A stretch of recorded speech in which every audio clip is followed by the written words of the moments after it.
ହେଉଛି ଜଳ ସୁପରିଚାଳନାରେ ପାଣି ପଞ୍ଚାୟତର ଭୂମିକା। କଥାରେ ଅଛି water is the driving force of all nature.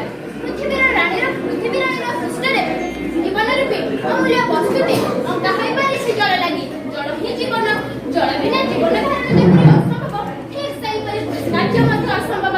କୃଷି ଅର୍ଥନୈତିକ ଅଭିବୃଦ୍ଧି, ଦେଶ ଓ ଜାତିର ପ୍ରଗତି, ପ୍ରାକୃତିକ ସମ୍ପଦର ସମ୍ବନ୍ଧ ଦିଗରେ ଏକ ପ୍ରମୁଖ ଭୂମିକା ଗ୍ରହଣ କରିଥାଏ।